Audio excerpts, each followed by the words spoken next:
And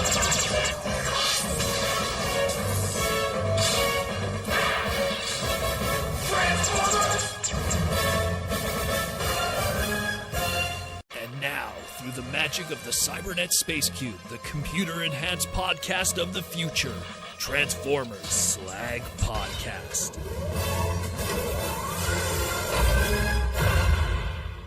What's up, everyone? How we all doing this Saturday night? It's a Transformers Slag Podcast in our live stream main event. I'm your host, Proto Man.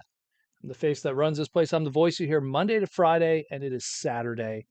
And we are going to be spending the next 2 hours talking about the robots in disguise, taking some super chats from the fans in the chat today, and just exploring the life of plastic and the robots in disguise like we always do every single Saturday until the end of time, long after the fandom is gone and all that's left is me walking on this molten earth, clutching my hot rod figure close to me, which I always keep on my desk.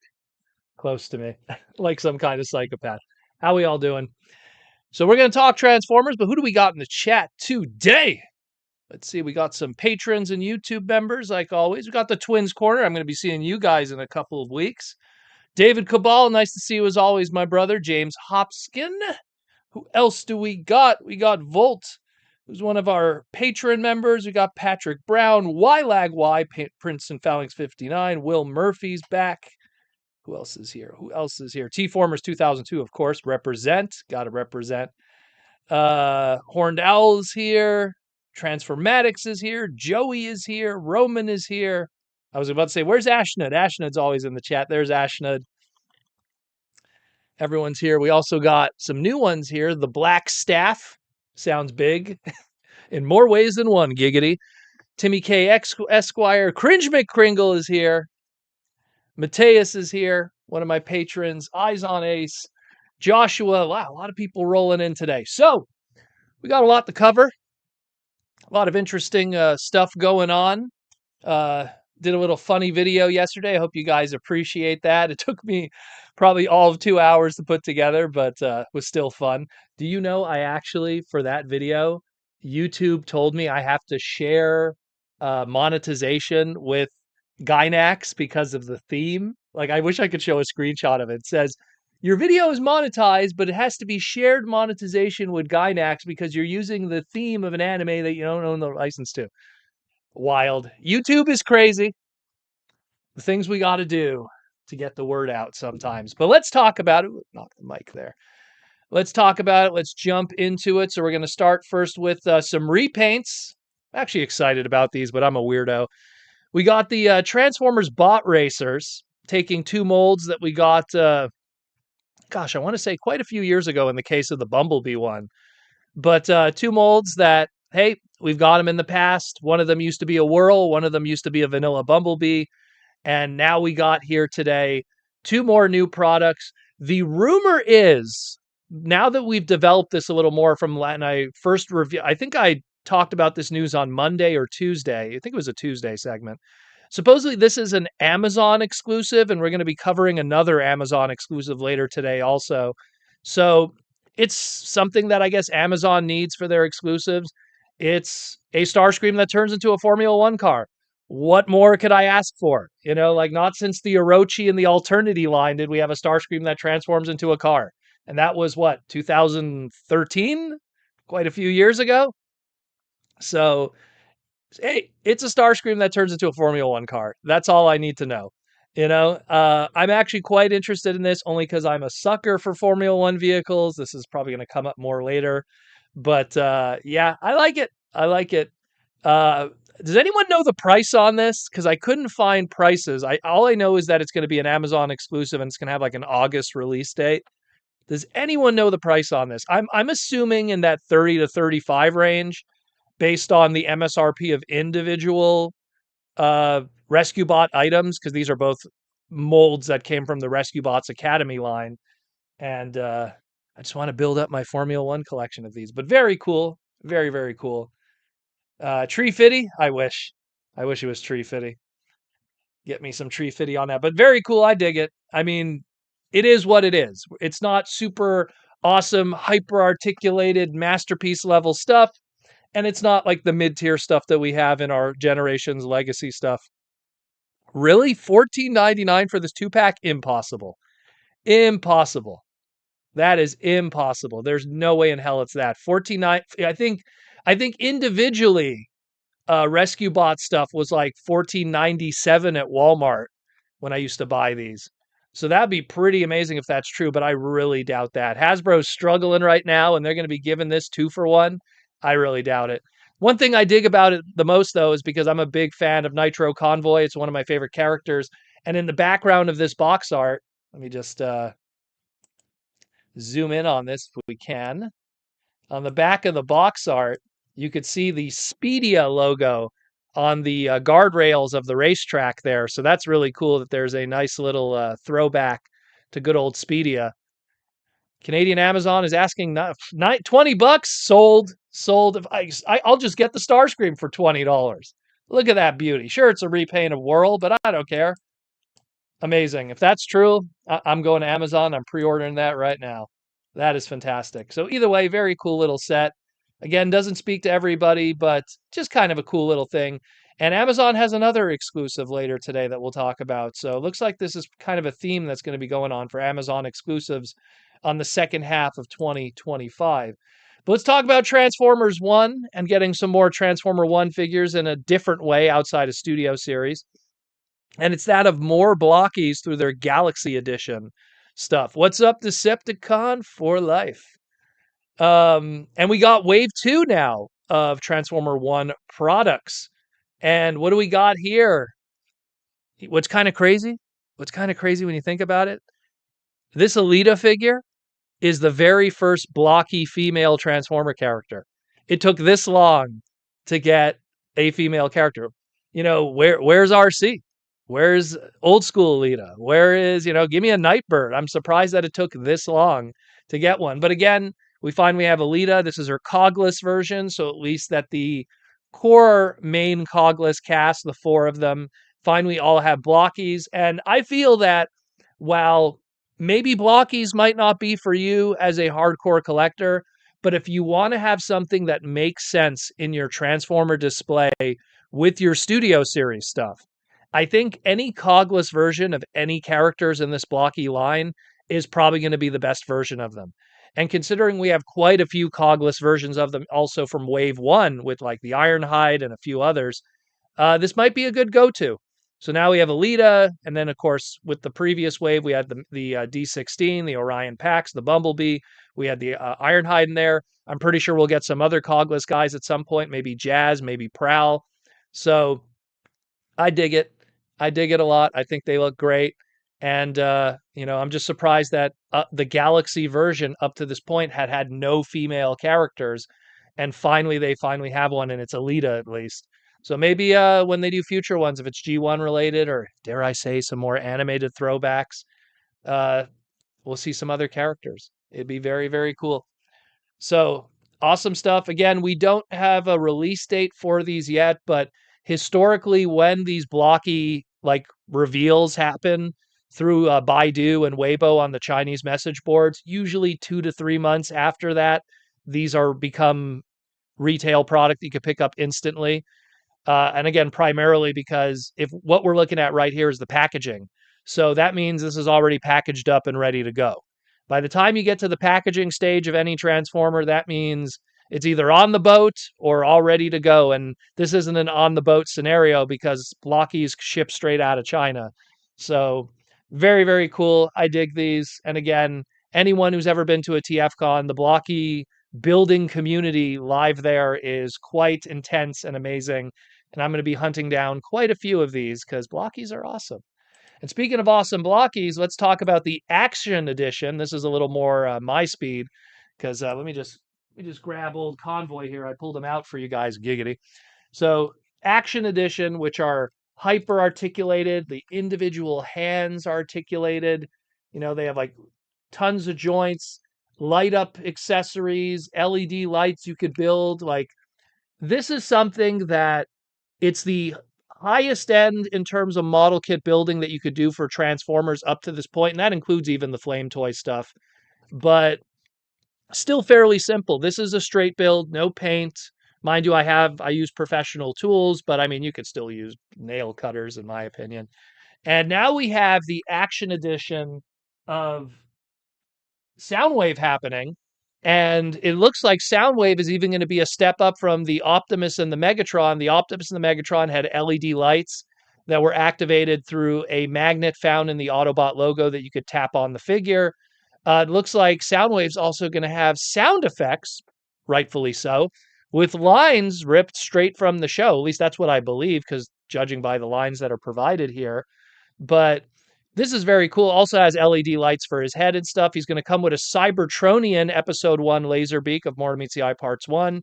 So a lot of cool stuff going on here. A lot of cool stuff. I'm curious, though, with the sound effects and the sound box, will he be more expensive? Because historically, the action edition stuff ranges in that, like, I want to say, 40 to $45 range, depending on where you're picking it up from. Obviously, some distributors, I don't want to name names, but some online stores tend to ask a little more. Some places you could buy it cheaper, like Chinese websites and stuff like that. And, discretion is advised if you get it in the mail or not. But I mean, at the end of the day, these are very cool. They're not very complicated. I like that you get to build the exoskeleton too. I feel like the Galaxy versions. Let me just pull these up for a second that we just talked about before. These are kind of like the beginner level of model kit building. You pop open the blind box, you get a whole bunch of pieces. You put them together almost like a Lego experience. If anything, everything's pre-painted. Everything is pre-cut off of a sprue, so you don't have to worry about cutting off of a sprue or sanding things down. These are kind of like the next step that would get you more into the Gunpla world, if anything. But very cool. Soundwave looks great. Looking forward to him. Going to definitely pick him up too.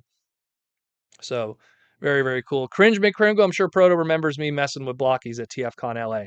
Not just you, Cringe, but like, I mean, even TFCon, which one was that? Was that Baltimore?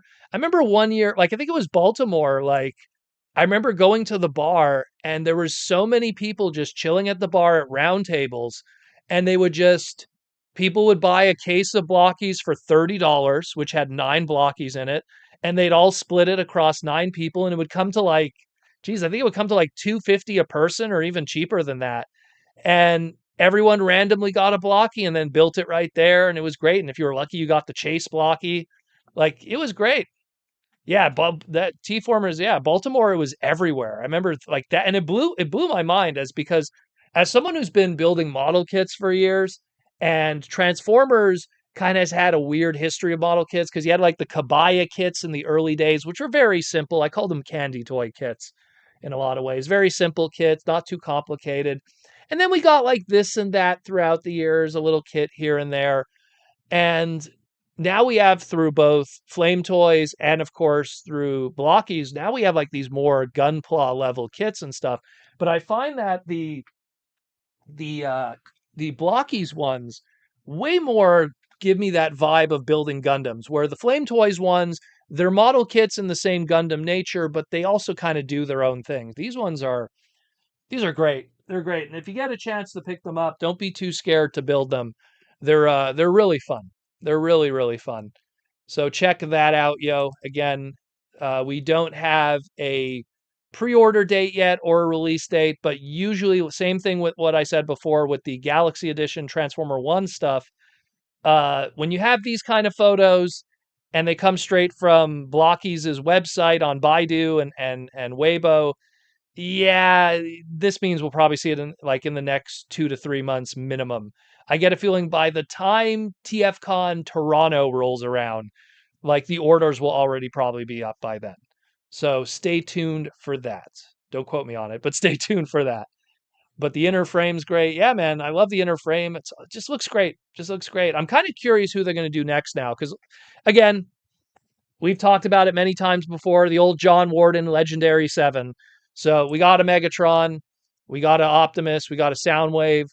Are we talking Bumblebee? Are we talking Grimlock? Are we talking probably Starscream? If you ask me from a business standpoint who should be next, I would say Starscream. Starscream would probably be the next smartest bet, because these are aimed at like more casual model kit creators, but at the same time, you always go with the Legendary 7. You have to. That's just how the licensing works. That's what Hasbro always suggests to companies. They always give their portfolio and go, here's the Legendary 7. Always stick to that. And then you could kind of like then go outside of that and go with other hits afterwards. But it is what it is. But looks great. Looks great. Hopefully we'll get some more info on it. And it'll definitely be a pre-order for me because I got the Megatron. I got the Megatron's already in the display. I pulled out the Optimus here. And the Soundwave will be a pickup too. They're not expensive and they are great little experiences. You know, like the one thing before we move on, I feel like I'm dragging on this.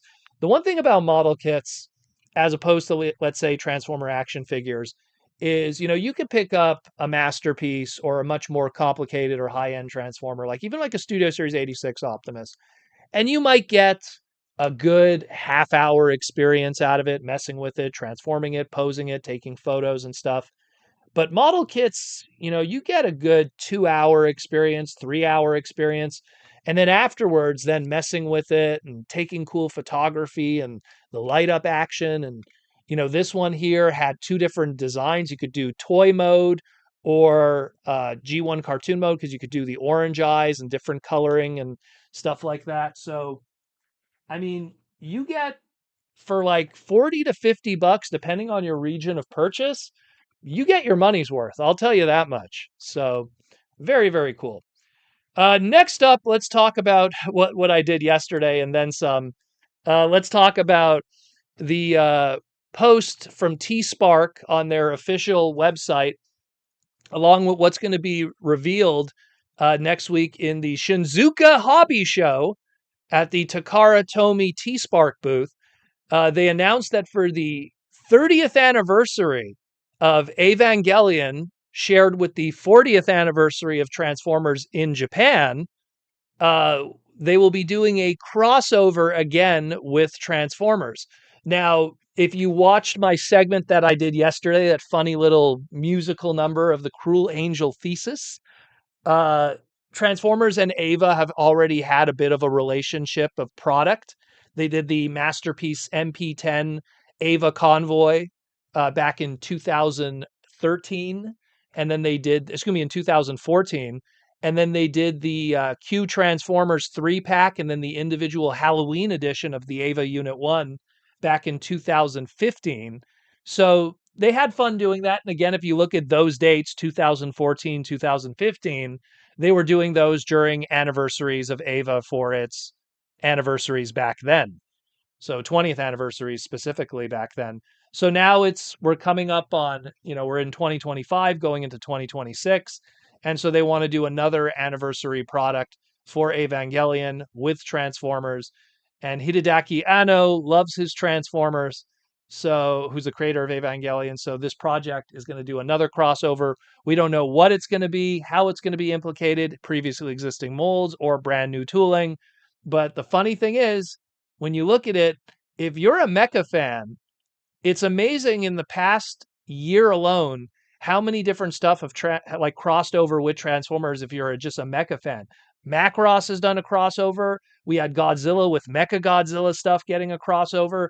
All we need is Gundam now if they want to play ball. And I'm sure one day it'll happen. We'll get an RX-78 Gundam, OG Gundam done in Optimus Prime colors. You know it's going to happen. The chicken could not have existed without the egg. The egg could have not existed without the chicken. You look at the RX-78, you look at the old Diaclone Battle Convoy Optimus Prime art from Kojin Ono back in the day, and you could see that there was total inspiration. And I just feel one day we'll get to that too. But again, this week coming up, it's going to be starting Wednesday Japan time on the 14th. That'll probably be the early setups where we'll probably get some leaked dealer room photos. And then, of course, 15, 16, 17, 18 throughout the week next week, Wednesday, Thursday, Friday, Saturday.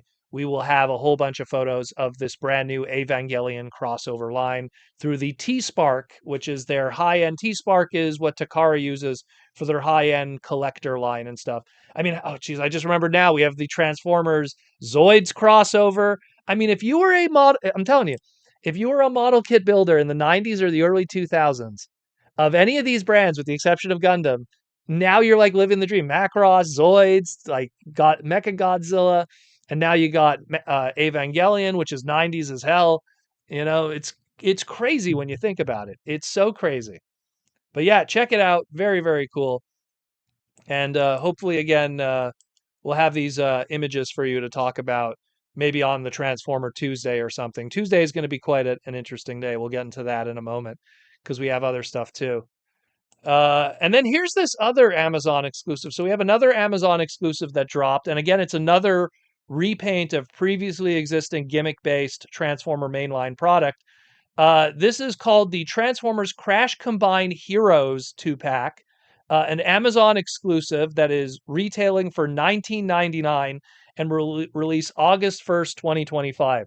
Now, the sharp eye knows that this is actually taking two Crash Combiners from the RID 2015 line, two individual ones that didn't come in 2-packs together, and now putting them together here to make an Optimus Bumblebee 2-pack. So if you back in the day got the Prime Lock, which was the Grimlock and the Optimus Prime 2-pack, this is a repaint of that. That's why if you look very carefully at the combine mode Optimus Prime there, kind of has like these like claw marks on the shoulders. That comes from the Grimlock kind of combiner mode. And then the Bumblebee is a very weird one. So this Bumblebee isn't actually a repaint of a Bumblebee mold. They actually took the drag strip mold from the drag strip Wild Break 2-pack, and they took drag strip and gave them Bumblebee colors. I guess because the Bumblebee one was too much. It looked too much. Actually, you know what? I have the combiner one here. I mean, I guess they didn't like this design. I don't know. But they went with the drag strip instead. I guess maybe they just feel it works better for, a Bumblebee in the more modern sense as opposed to in 2015, 2016. And yeah, now we got this 2-pack. We don't have a name for this combiner. I guess it's Optibumble or, I don't know, Bumble Prime, which is probably the one I wouldn't go with, but Optibumble combiner, maybe Trailer Sting. Let's give it a weird name. But yeah, so this is also an Amazon exclusive. So we're seeing a pattern here, both in packaging design and choice of molds. It looks like Amazon is definitely going with taking old tooling and then repainting it in some shape or form. But yeah, we will see what pops with that. We got a super chat from Joseph Ryder. Oh, got some figures that are falling too. We got a super chat from Joseph Ryder for $2. Will Symbiote Studios have any TF San Diego Comic-Con exclusives? Yes, they will. We'll actually, we won't reveal them today, but we'll definitely talk about it in some shape or form. I know that Symbiote Studios always has some. There was that one there that now is a mainline exclusive item with the Transformer Slag podcast plush. And of course, let me grab another classic over here. We had the Popeye pop-dyed slug, which was really cool. That sold out ridiculously fast at San Diego Comic-Con. And then, of course, see if I can get it in shot here. There's the horn of Unicron, which people are still to this day asking for them to redo that one day. Maybe they'll do a black repaint or something, or maybe an anime colored one, or like an orange one. I don't know. They'll think of something. The people at Symbiote always have good ideas, but there definitely will be a San Diego Comic-Con Symbiote Studio exclusive for sure. We'll be announcing that when the time comes. July is coming a lot quicker than we thought, so we'll cover that base when it covers.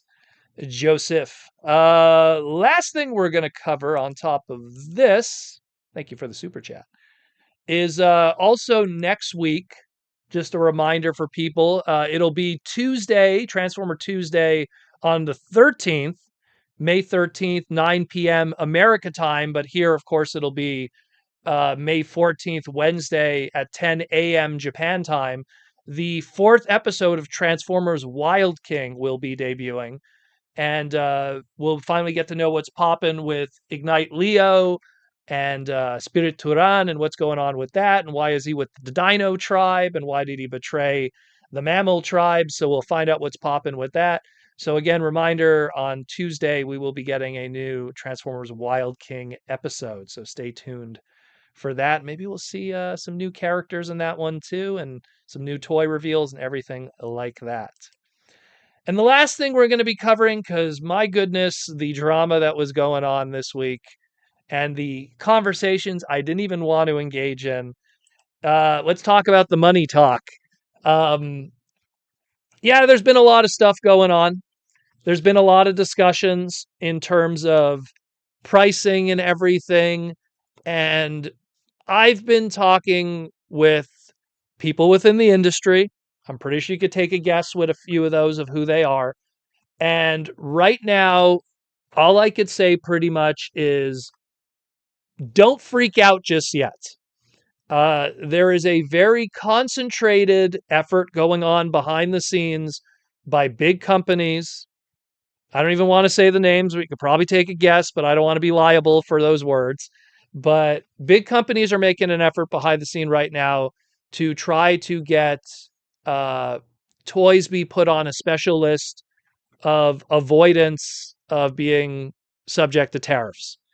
There's a lot of stuff going on, primarily because now iPhone is pushing to make phones not subject to tariffs, even though 99% of their phones are made in China. So, a lot going on with that. But let's just say behind the scenes, there's a lot happening. And the discussions that are happening right now on social media are, I don't want to sound mean, but people who don't know what the hell they're talking about giving their opinions on it. That's all I'm going to say. So don't freak out. The sky is not falling. There is a big effort to go on here. Now, that being said, the flip side of this is I still feel, though, even if the tariff thing is going to be subsided and all of that gets pushed to the wayside and we end up dodging that bullet Matrix style, like just leaning back like Keanu Reeves and dodging it, I still feel that toy companies are going to try to find a way to still increase prices.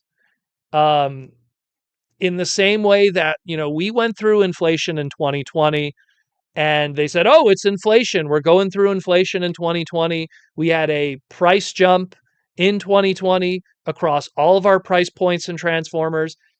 Did we go back altogether now? No, we didn't. So just keep that in mind. Just keep that in mind. There's a lot of people that have been freaking out right now, and there's a lot of information going out there that are not correct in the slightest. They do not represent what is really happening behind the scenes in terms of MSRP, distribution, companies and everything. Look, real talk. Let me just turn this off. Real talk for a second. Okay. We will never, ever, ever, ever, ever see toy manufacturing be done in America. It'll never happen. I'm sorry. Do you want to know how Lego gets away with doing everything in Denmark? My wife is obsessed with Lego. So I get to learn about that whole world through her obsession with it. And Lego has machines in Denmark that do mold injections of all the little building block pieces. You know who does the assembly of every Lego piece? You do. So because assembly isn't a part of Lego, they don't have to worry about it. But when you have to put together a Transformer toy, this is a Generation 1 1986 Hot Rod. This thing has probably 57 pieces of plastic, pins, screws, joints. This thing has to be assembled. It has to be assembled properly. That I'm not going to do. I don't like I'm looking like that. I'll put them like this. This thing has to be assembled properly by someone who has been trained on an assembly line to avoid issues and problems. It takes time, and unfortunately or fortunately, um, that's something that the Pacific Rim has been good at for years, and has not really been something that has been perfected or done well in the Western world. That classic assembly line mentality of someone sitting at a thing for 8 hours getting paid $3 an hour is not going to happen. And no one here would do that either. I'm not trying to take the side of other companies or stuff, but it's kind of the reality.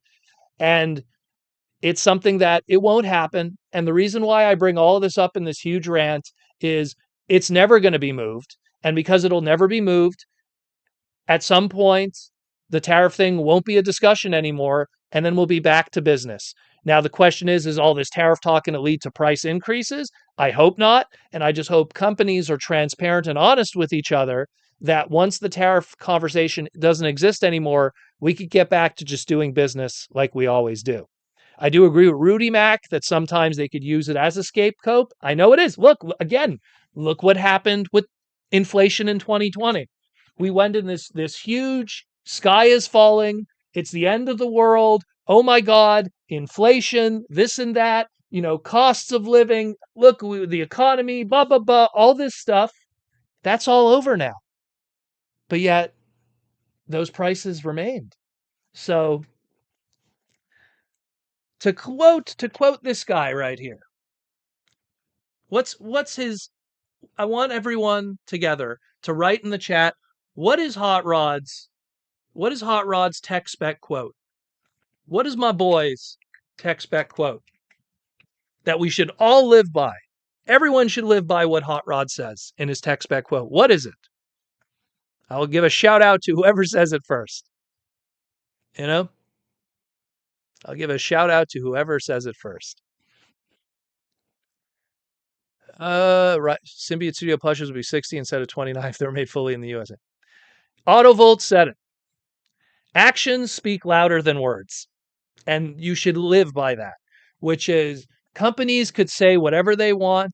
They could do whatever they want, but actions always speak louder than words. And because actions always speak louder than words, that's the only thing you should be paying attention to. And we will see what happens with that. And yes, it wasn't him who killed Optimus, depending on continuity. But yeah, so it's something that we'll just have to see what happens. I know that when I'm going to be in San Diego in a couple of months, that is definitely going to be a conversation face to face with a lot of Hasbro people. I know that for sure. Unfortunately, these are designers that I'll be talking to. Anyone who truly makes the big decisions on a financial standpoint do not come to these conventions. They try to stay as far away as possible from them. That's just kind of the reality of it. If you want to make an enemy of anyone in this industry, it's the people in the ivory tower at Hasbro. Guys like Evan and Mark and Nate, who's from marketing, those are all great human beings that are in no way responsible or in control of your Titan class being a $300 item one day, or cost cutting in different ways. These are great engineers and designers that unfortunately, and we've seen this historically already, for all we know, won't be employed in the next 5 years. We have extremely talented individuals like John Warden that were with the company for 19 years, and I'll see you later. We got to cut costs and make money on our stock exchange. So it is what it is. So we're going to get some clear answers, hopefully. But the one thing I will say is I would just relax right now. Don't go crazy on Twitter. Don't believe everything you read on Twitter. Please don't. There's a lot of misinformation and problems just in that hemisphere of things. Or if you rather pick your blue skies or your Instagrams or whatever, there's a lot of people that have a lot of currency in you being emotional. And don't be a part of that. Joseph, Brian Goldner. Let me tell you something about Brian Goldner, okay? Brian Goldner, and I say this without over exaggerating. Brian Goldner was a very, very, very smart man. He really was. He was someone who really understood not just business, but like business with a company that's across the ocean and understanding a brand across two different regions. Because he was with Bandai of America and the Power Rangers brand. Before he came to Transformers and Hasbro in 2000, 2001, he was with Bandai and the Power Ranger brand for 7 years. He was there when Power Rangers hit the ground and took over the effing world. And he got to see firsthand those two regions, importing stuff, bringing stuff over. And then what did Brian do on top of that? He then did the same thing with Tamagotchi, you know? So he got it, man. He got it. Oh, Zach, you did a super chat? I'm sorry. Oh, shit, Zach, I'm so sorry. Let me get to that one first. Sorry, sometimes like stuff gets pushed up quickly. Thank you, Zach. I apologize for that. Zach with the $2 super chat. Do you think we'll get more TF Magic cards? I think so. And I will only say this because Hasbro has made it pretty clear that 50% of Magic the Gathering cards are going to be Universes Beyond. And I'm just going to say this right now. Universes Beyond product sell way better than vanilla Magic product. I don't agree with it, but it's a reality. I mean, I'm looking at some Magic the Gathering Transformer stuff just off camera right now. And the Final Fantasy one is probably going to break every record ever that they've ever had. And then they're doing a Marvel one, and then there's rumors of a Star Wars one, and I would not be surprised if Hasbro, because think about it, with Final Fantasy, they got to pay a license to Square Enix. So they have to, so it's more expensive, that product, because they have to pay a license to do their Magic cards. Magic cards already cost nothing for them to make, but they still have to pay for that license. So they're going to make record numbers and make record profits, but they still have to pay a license. Same thing with Marvel. Same thing if the rumored Star Wars one happens. I feel also Transformers, since they already own it, it'll be a slam dunk. It's easy for them. They'll do a small set. It'll have 4 commander decks. They'll do a whole thing. It'll cost them nothing to do because they already own Transformers, and cardboard costs absolutely nothing to print. And it'll happen. Will it happen this year? Probably not, but I would not be surprised. I would not be surprised. I would not be surprised if we get a Power Ranger set. I would not be surprised if we get like a G.I. Joe spin-off. Like they'll have like, oh, in collector boosters, you get a chance to get a Snake Eyes and a you know, a Scarlet. Like they won't do a full G.I. Joe, but they'll probably do like a secret layer on the side. They're going to take all the brands that they own as Hasbro that cost them absolutely nothing to already own them and throw them on Magic cards, and they know that'll move a little bit of cardboard. And considering cardboard costs absolutely nothing for them, and it prints the money, they sell you 14 pieces of cardboard for $7.99, and that same 10 pieces of cardboard is given for free as a Transformer card back and then thrown out. So luxury cardboard, luxury cardboard. So that's kind of my long, short answer. Yes, we will get it for sure. Uh, Someone mentioned Slam Dunk. I love Slam Dunk. But yeah. So either way, getting back to this, I would just relax for now.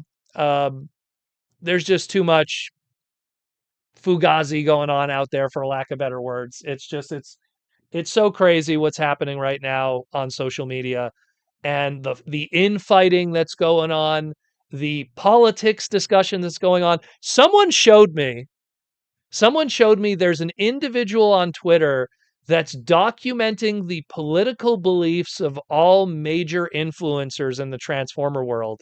And I was on that list, and I wanted to reply in a negative way, but I was like, I'm not even going to bother. But it's like, they were like, we can't read Proto Man. Is he left? Is he right? Can he be trusted? I don't know.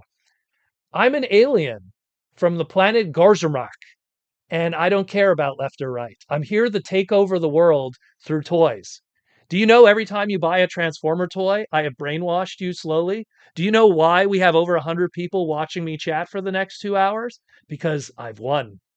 I've gotten you from the planet Gorzamak. So your left and right don't matter to me. I am a Canadian. I am a Canadian. Hockey Puck, Poutine, and Bret the Hitman Hart. That's all I got to say about that. So it's so stupid. It's so stupid. I always find it funny when people try to put you in a box for, oh, you're in this box, so this is who you are as a human being. That's very progressive. Oh, you're in this box, so this is how you think. No, no. And it's funny because someone left a comment in that video and said, Proto Man is married and has a family and he's straight, so you know how he thinks just based on those three things. Wow. Wow. Really? Falling in love, having a family, being straight. Okay. What's wrong with people? Don't let politics dictate your life. It'll just bring you stress. Enjoy the cool things in life. Life is too short. Life is too short. You know what middle age is? Middle age is like my age. Like middle age is like 40 if you're lucky. 35 for some people. Some people die at 70. So enjoy life. Don't let that stupidity bleed into your feed and be part of your life. There is some friends that I'm friends with them who are very creative. I've worked in the comic book industry with them, but sometimes I look at the stuff that they spend all day stressing over and I wonder why they have gray hair. You know, I wonder why they have gray hair at 30. You know, enjoy life. Don't worry about that stupidity. The thing about politics, especially with American politics, every 4 years there's a possibility of it to go a completely other direction, and then a whole other group of people are screaming. So you can never win. You can never win. Uh, it is what it is. You know, it is what it is. You're 32 and your joints are popping like crazy. I actually have a suggestion for that. Um, Jello. It's high in sugar, but you want to get gelatine in your body. It's good for your joints. Very good for your joints. But yeah, let's get back to talking about robots. Enough of that political stupidity. Unless you want to talk more about being Canadian. But yeah. So we'll get into some sponsorship stuff. We'll talk about the little things that we got today. Not much at all, but little things we'll talk about today. And then we will just open it up to super chats from the fans, and we'll let you decide what we talk about next in the next hour of the Transformer Slag podcast and our live stream. But first, let's talk about Symbiote Studios. Plush pins and t-shirts. This is what's available right now on their online shop. I'm rocking one of their Catnip Bravo things. And of course, I got their Starscream sweater. Let's just say when San Diego Comic-Con comes around, there's going to be some brand new attire that'll be dropping. So be sure to swing by. If you're at San Diego Comic-Con, swing by the Symbiote Studio booth. Come bug my stupid face. But also buy some Symbiote Studio product. So check that out. That's what's available on symbiotestudios.com right now. Of course, I showed you guys what's going to hopefully be coming in the next couple of weeks or so. We got the Soundwave Superior, the oversized Soundwave that works quite well, scales better with your Rumble and Frenzy. There's the original Soundwave to give you an idea of size there when fully splayed out. And just looking really cool.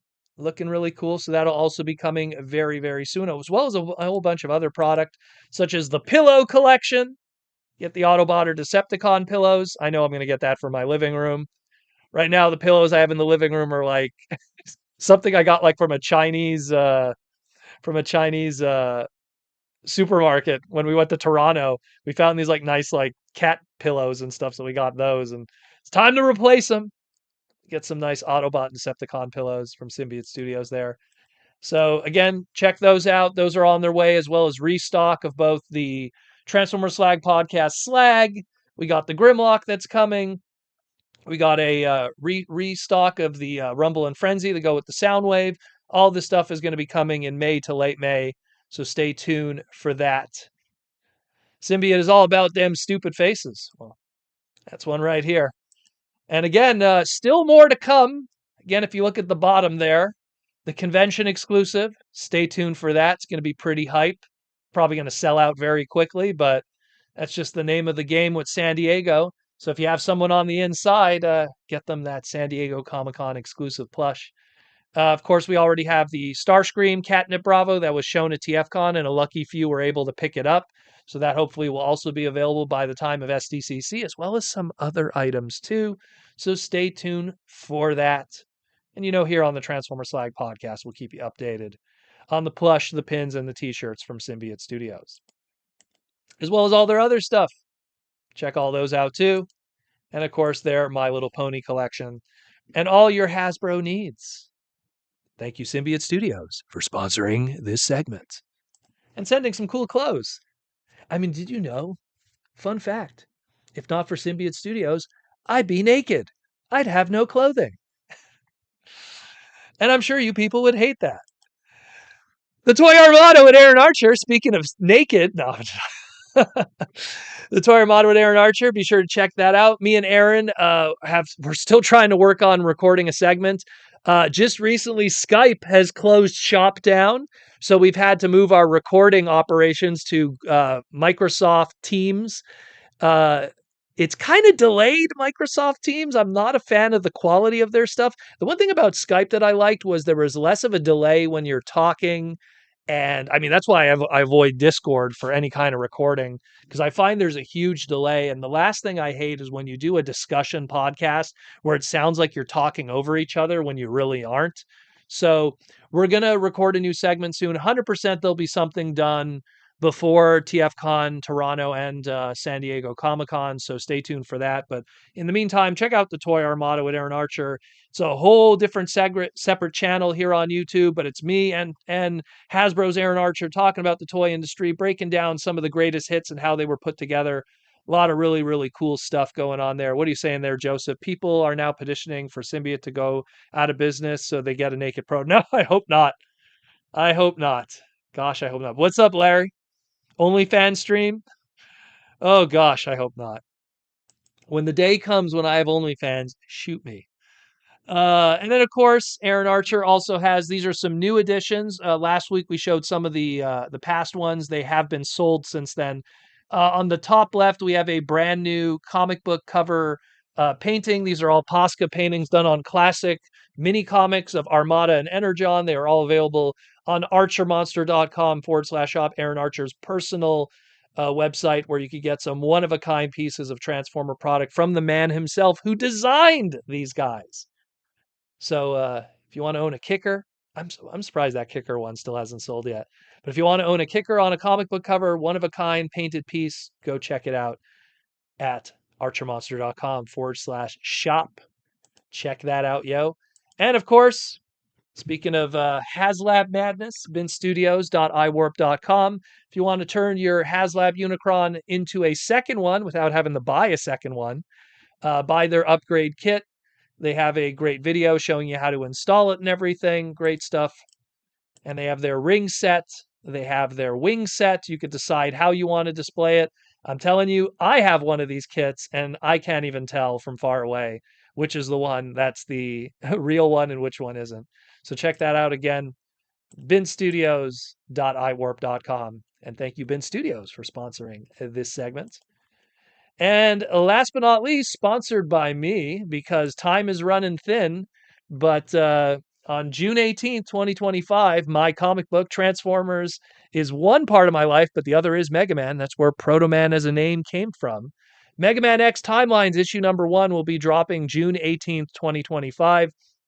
You got a whole bunch of different covers to pick from, including a virgin cover that you could get sketches on or autographs from. We will be at San Diego Comic-Con, and I do know at some point I will be doing a Mega Man panel and a autograph signing at the Capcom Udon booth. So I'll have more updates on that as we get closer to it. We haven't had the guest lists and everything for San Diego done yet. I know that's going to come up, but stay tuned for that. But in the meantime, be sure to go ask your local comic book shop if you have picked up Mega Man X Timelines issue number 1 or have pre-ordered yet. I know pre-orders have closed, but you never know. Some comic book stores have ordered some copies so they could put it aside when it hits their store for you. So check it out, yo. Again, I wrote this book, and hopefully there's more to come in the near future. Get equipped with Mega Man X. Oh, Butters, what's up? You got a guest? Let me grab Butters. I guess we have a guest that's going to be joining us early today. So, and that's it more or less for sponsorship. What do we got here? Shoot, Proto Man with Canadian syrup, maple syrup. I love pure Canadian maple syrup. Not that fake Aunt Jemima or table syrup stuff. That stuff's water. It's funny, whenever I go to like an IHOP or a breakfast place or something, you have to pay extra to get the real stuff because what they have on the table is not the real stuff. Oh, you want to go, Butters? Alrighty. Uh, Ari Nuts, new generations whirl when? No, Ari, you know something? That generation's thrilling 31 that we got was pretty effing amazing. I mean, I know I don't want to have to tell people to go back and get like geez, what is it now? Like, geez, how long has it been now? Geez, like 12 years ago that figure came out, 13 years. I know it's like I don't want to have to tell people to go back and get a 13-year-old figure. And what does a Whirl go for right now? I'd have to look into it. But I mean, Whirl and Roadbuster, those two that were put out just at the tail end of the Aaron Archer era, those were so fantastic that I mean, the last time we got a like a G1 flavored Whirl was maybe the Cyberverse one. That one, and that's like a one step, which is still pretty good though. It's still pretty cool. But I mean, man, that one's pretty good. So whatever they do might be a little bit of a disappointment unless they really knock it out of the park. But that was like a Voyager class that just did all the good stuff. Let me tell you, did all the good stuff. Joseph with the $2 super chat, but thanks for the question, Ari. But I don't know. That's a tough one. They keep that world trademark alive because of that Rescue Bots character. I mean, I have her right here on the side. Let me grab her. Giggity. Like she keeps that trademark alive constantly. You know. Oh, I dropped the the helicopter blade, but you know. So until and for all we know, what if Hasbro wants to do like a generations version of her, which I would kind of be behind in all honesty. That'd be cool. Take that vortex mold and retool it and everything and give it more of a feminine form. That'd be kind of cool. So we'll see. We will see what happens. But you know how it is. It's always with those 4-year trademarks. That's your long, short answer of that. Joseph with the $2 super chat. I reserve 5 copies for investment. Well, don't know about investment. I think if you were going to invest in any of those covers, the Proto Man cover, the one on the top right there with zero, that's going to be a retailer exclusive. So you would have to order 10 copies and then they get one cover like that. So that one might be worth money. And there's also going to be a web exclusive cover that looks really cool. So that might also be worth some coin. But I wouldn't bank too much on. You'd have to get my autograph, and then I'd have to die, and then maybe the autograph might be worth money. But Proto Man does not condone the death of Proto Man, so it is what it is. Where are we at here? Hey Proto, I've noticed that a lot more use of ball joints in recent figures. All TF1 Studio Series, the rest car. Is this a cost cutting measure? I'm not the biggest fan of ball joints longevity wise. Well, I mean, to be fair, ball joints have always been a common thing. They really started to show their prevalence in the tail end of Generation 2. I always like to pinpoint, more specifically, the Cyberjets and the laser cycles. Those were kind of like the first, like, oh, here's ball joints en masse. And then, right, literally after that ended, we went into Beast Wars, and then it was ball joints everywhere. The negative with ball joints is if they're used on POM plastic, you do run the risk of friction wear and stuff like that. So I understand your concerns. I don't think it's a cost cutting measure though, because even during some of the most expensive eras of Transformers in terms of plastic use, I mean, even looking at like animated, I mean, animated is some of the densest, most expensive plastic used on a Transformer toy. And you're like, I mean, pick up animated Lockdown and remind yourself that that was a $10 figure. And you're going to be like, this is $10. This would be like $40 today. And that's kind of a reality.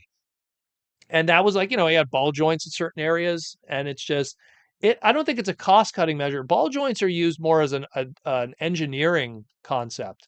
And not to mention, like, a ball joint will usually work better depending on the design. Like you wouldn't see a ball joint on a lot of Generation One product outside of maybe hips. That would be. Let me get this beautiful boy right here. So something like this, right? You have like more butterfly joints and everything like that for like let's say here, and sometimes a ball joint would be used for hips, not in the case of Hot Rod here because he has instead. You see how the guard kind of moves with it, so it's a ratchet joint there in a small sense. But if you look at Classics Hot Rod, you got ball joints in all kinds of different areas. So it really is a design choice. It really is a design choice at the time. It's not really so much. And again, I would have to say when Classics Hot Rod came out in 2006, the budget was higher then, and they were using more ball joints. So that's just my take. You know, I don't think it's a cost cutting measure. It's more just does this work here? Does this work there? Because to not do a ball joint, in my opinion, actually is more parts. Let's say this was a solid skirt, and they put a T ball joint under there, almost like a GI Joe character. It would save them this piece, this piece, this piece, this piece. If anything, a ball joint, you know, would be the cheaper method, but we're in a world today where they're actually trying to be cheaper now. So, and some of the design choices they do are not the cheaper way. So, Joseph Ryder, public service. I do not attempt to murder Proto. I need him to push plushies. I hope not. I need to be alive as long as possible. I need to be alive as long as possible. That way I can keep doing this podcast as long as possible. But yeah, let's talk about some cool stuff that we got, and then we'll take some more questions from the fans, some super chats here and there. Didn't get much. Shout out to my sister. She found this in the wild. Um, I don't know how much Annie paid, but she didn't ask for much, so I think she asked like $2 for it, so that's probably what she got for it.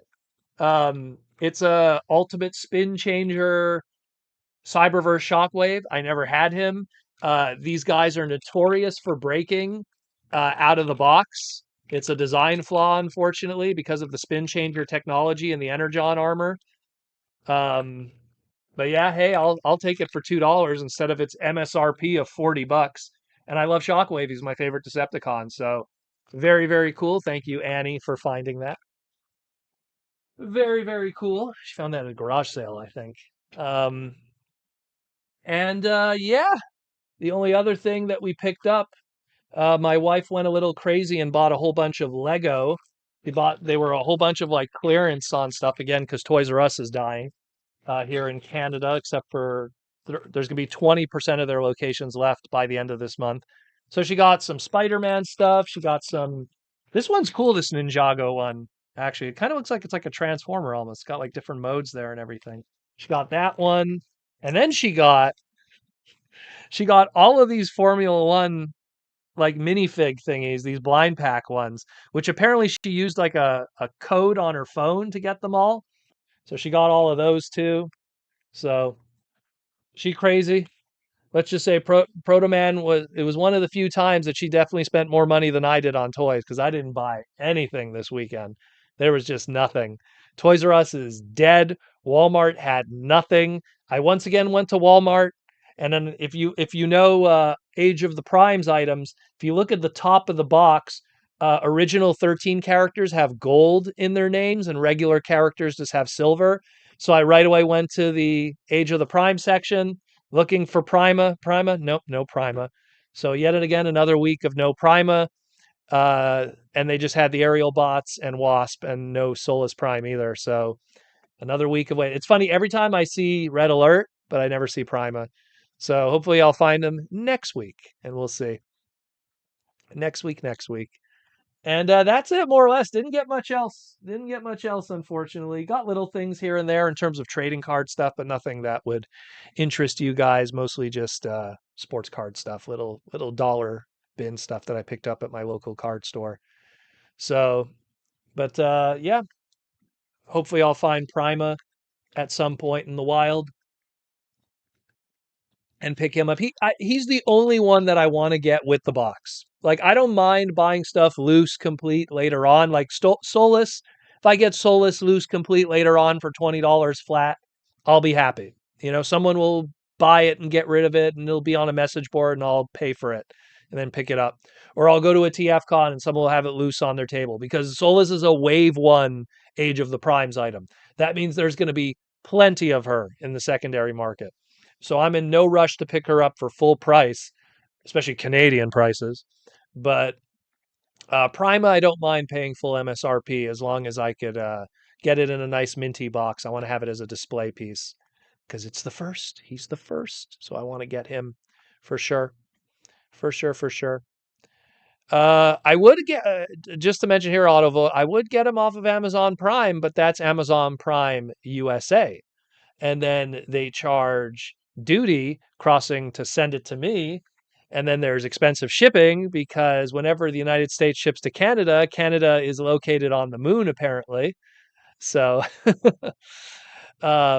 that's why a lot of people, when they send stuff to the Transformer Slag podcast P.O. box, if you guys noticed, our P.O. box is located in the States. Primarily because I don't want to have any fans ship anything to Canada because then you'll realize, oh my goodness, shipping to Canada is quite expensive. So if you ever want to ship something to me, we have a American PO box. Makes life easier. Oh, it's the Canadian one. Well, I'll take a look. I'll take a look. I'll take a look. Buy off of Amazon as long as they don't screw up. I worry sometimes. I've bought stuff in the past that was supposed to be a leader class, and they gave me the other thing in the price point. Sometimes they don't understand case assortments. The only time I ever buy from Amazon is their exclusives or once in a while a Titan class. And they can't screw up the Titan class because that's the only thing in the case. Roman Jr. Will soon be at Studios be at TFCon Chicago? That I do not know. That I do not know. They were at TFCon LA. It was quite successful for them. They will be at San Diego Comic Con for sure. 100%. They will have a big booth there. Both of those being California shows, so that's kind of a given. I do not know about TFCon Chicago. It's still far away, in my opinion. I always I don't focus on shows until the next one is done. And as far as my schedule's going, it's like TFCon Chicago in early July, San Diego in late July. Then there's Montreal Otakuthon. And then in October, I believe it is TFCon Chicago. So we'll have more of that TFCon Chicago talk when we get closer to let's say August, you know? Like we're in that August bubble. Maybe we'll start talking about TFCon Chicago and we'll probably have more info on guests and everything. So we'll talk about it more when we get to that point. Let's see, what do we got here? Will Murphy, I got animated Motormaster at liquidation for 25 Canadian. Wow. That's not bad at all. And that thing is way better than the Bakon one. I own the Bakon Motormaster, and people were overpaying for that thing way much. No one should pay like $150 for a Voyager class figure. And yeah, okay, it's a Bakon exclusive. It had less numbers from the best-selling Bakon set of all time. I get it. It's popular. But 25 Canadian, and I feel that mold is way better than the Bakon one. Get the Bakon one any day of the week. Any day of the week. Great price, my man. I would have paid that. Ashnood, I had a heck of a time getting the Rock Eyes on Amazon. Keep sending the wrong ones. Yeah, see, that's the problem. Again, it was leader classes.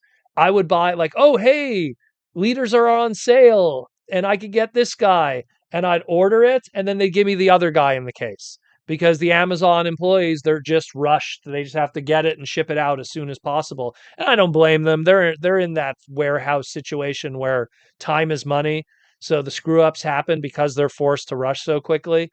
But it's that's where it's like, oh my God, whenever you're getting something that's in a case assortment with other guys, it's always a roll of the dice if it's done properly. I know that Walmart at one point would do something similar where they'd be like, "Hey, this is on sale," and you might get one of four of a case assortment, and you don't even know who you're getting. It's like, oh my God, are you serious? They would do that with the Mario figures, I remember. Uh, yeah. So it's crazy. It's so nuts. So that's why I'm a little more hesitant with that. Again, a lot of my product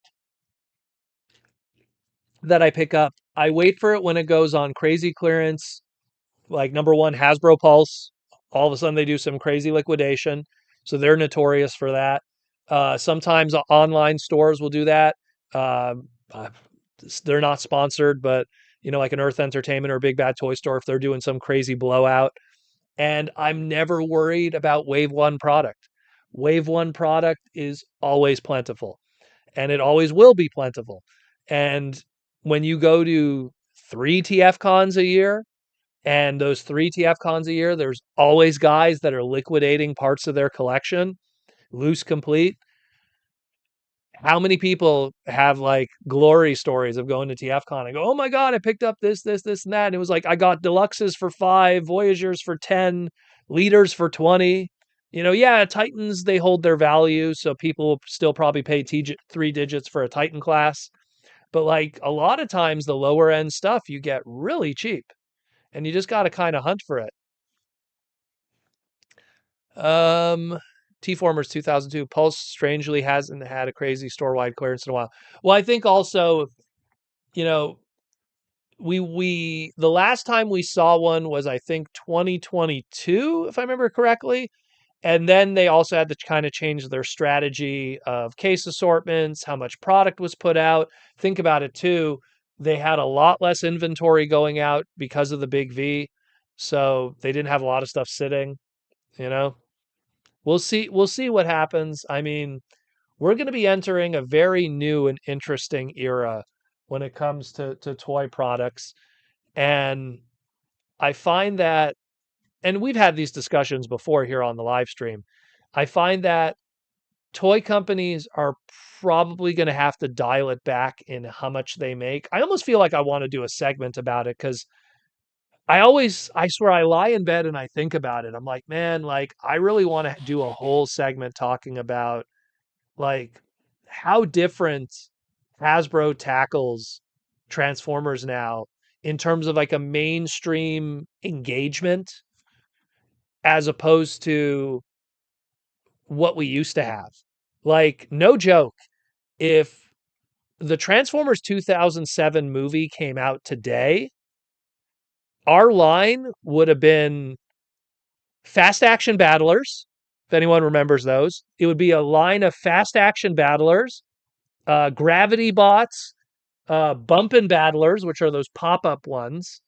And then it would be 4 studio series: Optimus, Barricade, Bumblebee, and Megatron. And that would be it. And we get 4 studio series of them. And that's wild when you think about it, because in 2007, we got like studio series level items, mainline, right out of the bat of almost every character within the first like 3 waves. I mean, who didn't get a figure? Like, I mean, you could argue like Frenzy, but, he got a Fast Action Battler. Um, but like that's kind of the world we live in now, where it's like, hey, here's our big cartoon, or here's our big mainline. Here's a whole bunch of mid-tier stuff, where for the longest time, like, go as far back as Beast Wars. If you think about it, you're a 7-year-old kid, a 5-year-old kid, a 6-year-old kid, a 13-year-old teenager watching Beast Wars. You have one line.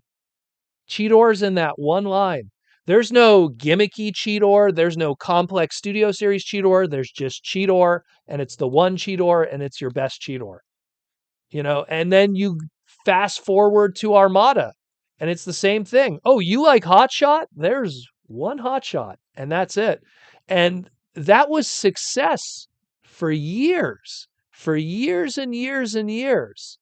That was success for years. And now there's this weird mentality of wasting resources, plastic, shipping, engineering, designing, and time, the most valuable thing because you can't buy that back, and time towards a whole bunch of product that are languishing in shelves right now. All that gimmicky Transformer 1 product, it's still on shelves. It's still there. And that goes ditto for Rise of the Beast. I'm going to make a segment about it. I really feel like it's something that I really would visuals and everything break down for everybody. Um, let's go to the super chats. One moment. I want to make sure I didn't miss any. So we got one from Rudimac with the $5 super chat. Speaking of animated figures, do you own animated Blackout and animated Rodimus in your collection? I have every single animated figure under the sun, except some oddball metallic versions of the Japanese stuff. But of course, Rodimus is, I got them all. Here, where's my phone? Because I don't want to have to turn the camera because it'll screw up everything. There's the animated collection. There's Blackout. You can't see Rodimus, but I'll take a photo for you guys. One moment. I'll take a photo because unfortunately the angle doesn't permit it. But there's a whole crew together. Clear edition, Japanese edition, regular edition, an extra one in alt mode just for good luck. The sideswipe repaint, the black repaint. Cocaine is a hell of a drug. Yes, I do. I love my hot rod. I have everything hot rod under the sun. Prototypes, all kinds of stuff. That animated hot rod was based on me. So why wouldn't I have it? I have an old flip phone that I keep to this very day. On that flip phone, it has a text message and a photo from Derek Wyatt in 2009 from BotCon uh, having a private meeting with Hasbro because in that 2009 BotCon, it was in the West Coast, and he got to go to West Coast Hasbro, and he got to handle the prototype of the animated hot rod. He took a picture with it in the office and then texted me to it at the show, and it said, "Jealous asshole." I still have it to this very day, that photo in this little flip phone. I miss you, Derek. Because animated Rodimus, the pop collar and all of that, skinny jeans, all of that. So I have all of those. I have Derek's personal prototype hot rod in my personal collection. His sister uh, pretty much donated most of his collection to a place called Back in Time Toys, something like that. And a fellow person in the fan, I don't know if he wants to be named, I'll keep his privacy, managed to make sure that it gets to me. So a lot of great stuff. A lot of really great stuff. Oh, go to the TF wiki, look up animated Rodimus, go to TF wiki, scroll all the way to the bottom to the trivia section. You know, scroll all the way to trivia section. Derek met me back at BotCon 2008 when no one knew who Derek Wyatt was. He showed an episode called, well, I think it was the Rekar episode. And then he did a panel. And these are like the early days of like BotCon before Transformers really exploded. And he did a panel. And then in that panel, he said, we wanted to make Sentinel Prime originally Rodimus Prime. We wanted him to be that character. And he said that if you look at Sentinel Prime's toy, right, his, I guess we'll call it plow shovel chest, if you mess with it, you could actually take the plow shovel chest and it folds behind him like two wings, like Hot Rod spoiler. And the toy could still do that, right? Because in his early design planning, it was going to be a plow Rodimus Prime. And then Hasbro was kind of like, maybe we don't want to make Rodimus the asshole character. Why don't we make it Sentinel Prime? And so that's kind of how that came to be. And then I went to go talk with him. What's up, Aaron? That's another person that I got to hang out with in 2008. That weird time. Was it garbage in, garbage? Yeah, it was garbage in, garbage out. Because all I remember was dare to be stupid. And then the whole audience lost their minds, you know? Um, but I just remember like we had a really good talk and we realized that we both loved the same weird anime stuff. And we traded at the time, at the time it was MSN Messenger. We traded our MSN messengers and then later on Skype. And we always like stayed in touch and we would always call each other and just talk about stuff. And then he had this tendency of I'm not going to reach for the book right now, but he had a tendency of like drawing in fans into the show and everything. And so, Evangelist was in it, Hydra, Andrew Hall was in it, again, me with Hot Rod. You have all those little factors, little factors here and there. Actually, um, maybe I could go grab it. It's too much of a trip right now. Oh, geez, Butters, what are you doing here? Almost ran you over, buddy. What are you doing over here? Mateus, what's up, Mateus? Butters, you want to say hi to everyone? Say hi to Butters. He's a big fat boy. Um, what's up, Mateus, with the gold super chat? Missed last week talks about cars. Well, cars are where it's at. What do you think about French cars? I had a Renault Clio for 11 years and that thing was indestructible. Good times. Now I have a Chevy and I kind of want it back. So we had two Renaults on our lot, old ones, that we used as loaner cars, oddly enough. The two Renaults that we had, the only reason why we even had them as loaner cars was in the odd chance that we have to give a car for someone who drives manual transmission. And for whatever reason, the two manual cars that we had were Renault. And the one thing I find funny with Renault, and obviously anyone who's a manual transmission, automatic driver won't understand it, you have to like lift and then like there's like a thing you have to lift to then put it into reverse. I have yet to see that on any other European cars that I've worked on. I've worked on Porsches, I've worked on Mercedes, BMWs, gosh, like every kind of Volkswagen. Terrible cars, don't buy Volkswagens.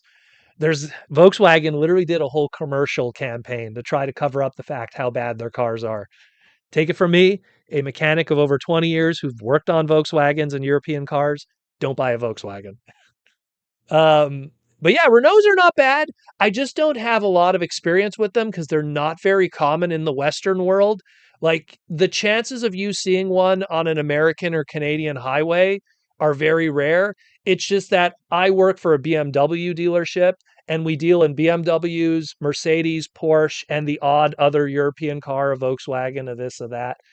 And we just happen to have two junkers. And that Renault, I'll give you credit, Mateus. We've had that for, I want to say 15 years, and we still use it as a loaner. And again, we only keep it just because it's a manual transmission and we have a very interesting clientele who still drive manual that they want to have like a classic vehicle to drive around. And if we're lending it out, it's primarily because it was an accident or something, or a big paint job, or changing something that the car needs to be there for a couple of days. So it is what it is, right, Butters? It is what it is. But they're good cars. They're good cars, but I just don't have enough experience with them to like stamp and solidify, in my opinion, that they're like indestructible. I just know that we have a loaner that we hand out. But I compare when I say indestructible, I also say when it's a car that has to deal with an environment that could be counterproductive to its ownership. And when you're talking cars that have to be in salty conditions or winter conditions where they have to salt the grounds and stuff, you need to get cars that just avoid that stuff, and fiberglass, lack of, I mean, anyone that still has an oil pan that's made out of like metal or a gas tank that's made out of metal, that's a company that needs to get into the 21st century.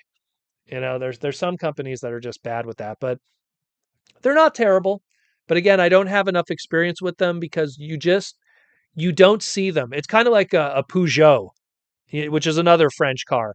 When do you ever see a Peugeot on the road in the United States or Canada? It's pretty rare, pretty rare that you'll see something like that.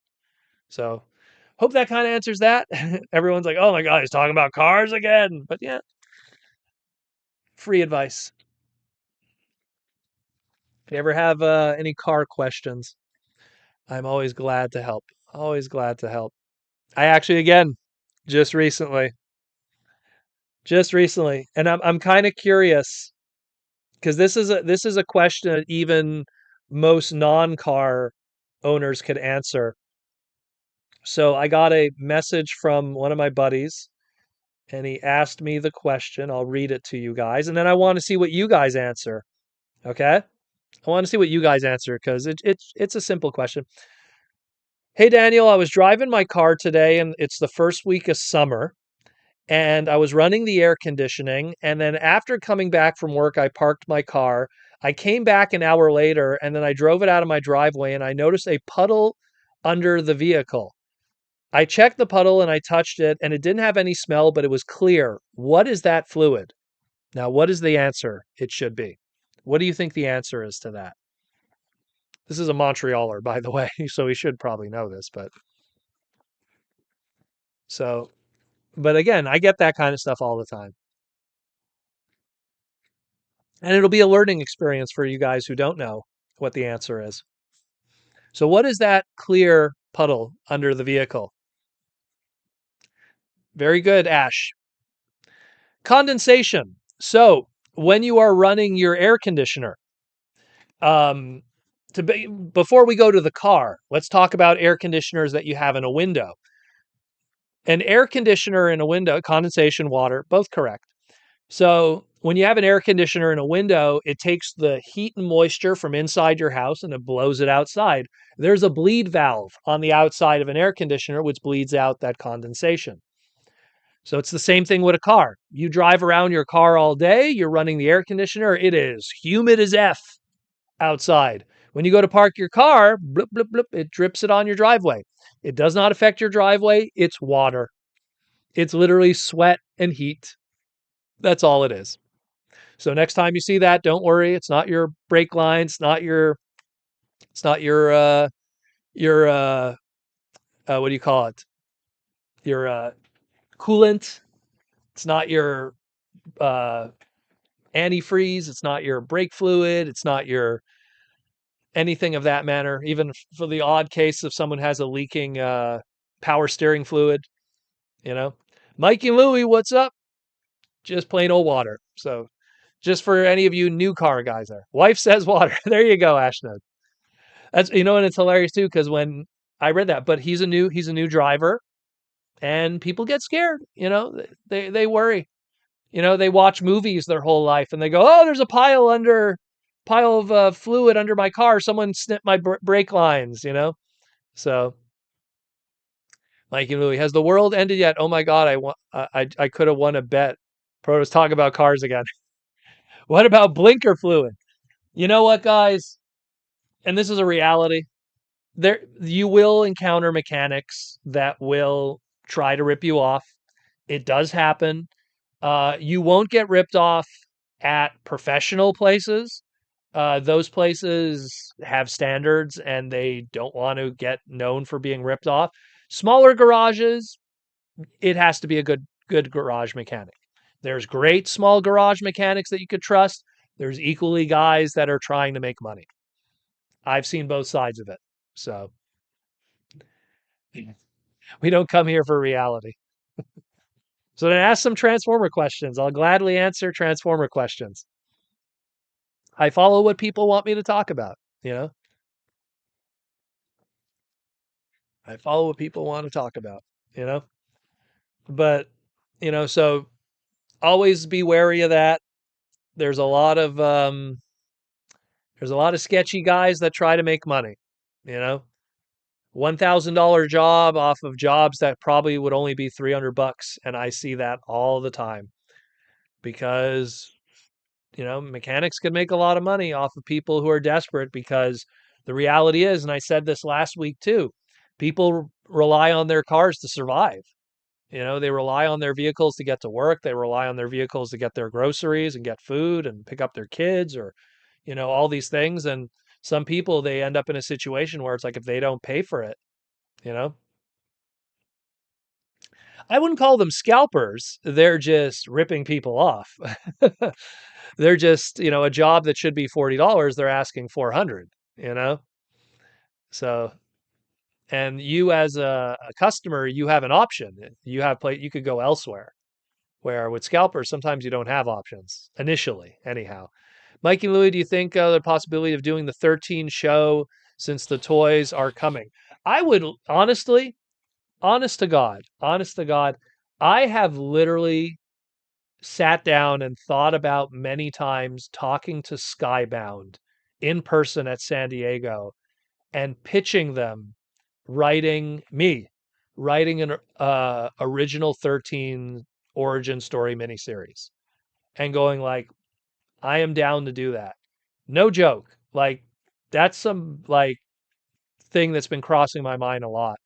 Just because I'm not satisfied with the way it was depicted in IDW. No offense to James Roberts, but nope. I like the ideas that were done in the aligned continuity with the Covenant of Primus book, but I feel it could be sharpened up a little bit. Some aspects of the Aaron Archer ideas I'd like to bring in there, which were good ideas that never got implemented. So I would like it if I could just get that even, you know?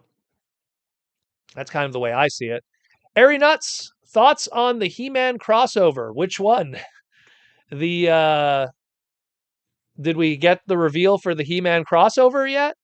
Or are you referring to something else from before that? Airy Nuts, you don't have to super chat again to get your answer. What are you two doing? Cats are messing around, making a mess, knocking over toys. Um, did they reveal the He-Man crossover while we were talking? Because I hope not. I know that some stuff is going to be revealed, the Batman and the He-Man one soon, but I didn't think it'd be that soon. I thought it was going to be saved for San Diego. Uh, where are we at here? Transformatics. Did you order the deluxe retro gears and Bumblebee card from Walmart? I got my Bumblebee, but I had to order the gears 3 times. Dang, second set is for. I saw them at person at my Walmart. Actually, my Walmart right now has both gears and Bumblebee carded, just sitting on the shelf, both of them, and no one's touching them. I think there's like 4 Bumblebees and like 3 gears. I haven't picked them up yet because they're Walmart exclusives, and Walmart exclusive historically go on sale. So I don't need a slightly different colored Volkswagen, and I like the gears that I already have that show accurate. But at the same time, I'll buy both of those if they're on sale. So I'll just wait. Uh, why lag? Why? It's a shame we're not getting any story tie-ins for the latest finds. Yeah, well, that I feel like it doesn't even have to be tied to the toys per se. I mean, we could use those designs if they want to, and I'm sure Hasbro will make a request for that. But in terms of writing a story, I got like a beginning to end story in my head right now that I would really love to do.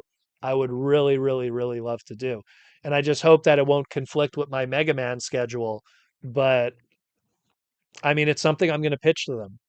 And because we're all kind of in the same bubble of storytelling, my only concern is I hope that the opportunity is there because I know that Skybound, and in all honesty, if I get that opportunity, I'd really like to be able to bring in some of my talented friends to help draw it. So if I could get from the top down, if I could get some of my buddies employed too and make them some money, that'd be great. I don't want to say who because I don't want to make any promises, but let's hope so. Let's hope so. It's something that I'm going to talk to them at San Diego. I'm going to go to their booth and we're going to talk business because that's the whole point of San Diego Comic Con weekend is business talk. Uh, where are we at? Mikey Louie, any chance of Hot Rod as an arcation? So I will say this of incarnation. My way of how I envision the 13th. This is how I envision it. My version of it is, and it gets deeper into the story. Like there's a cool in my story here of it, but it's always who is the matrix holder. And I feel that the 12 were made first and the 13th came after because one of the 12 had to go. Now, how he goes, I don't want to spoil that if my story gets published, but the 13th is something that comes after. The zodiac of the 13th comes after the fact because the zodiac is 12, 12 creations. Why is there a 13th? Because one of the 12 is no longer with us and the matrix had to be passed on. And the 13th always represents who is that matrix holder, that chosen one. So that is later on Optimus, later on Rodimus, and so on and so forth. So that's all I'm going to say about that. There's those stories have been in my head and written down on PDF files for pitches and stuff like that. When you do a lot of like, people always ask me like, how do you get into comic book writing and storytelling elements and stuff? You have to have those stories already written. You know, you can't be one of those guys that go like, "Oh, I got all these stories and I have all these great ideas." Show me. People want to see that, you know? So that's something that I have a whole thing with the 13 and where it makes sense, you know? Like even with explaining Transformers 1 13th with Zeta Prime and stuff like that. It all makes sense in the greater context of it. Even if you want to use my rules and apply it to Transformers 1, it'll make sense, you know? If you want to use my rules and like there's a whole bunch of stuff. There's a whole bunch of stuff. But again, I'm going to pitch it to them and then hopefully it doesn't conflict with Mega Man's schedule and we'll take it from there. As being able to steer the Mega Man X brand is quite a honor, to say the least,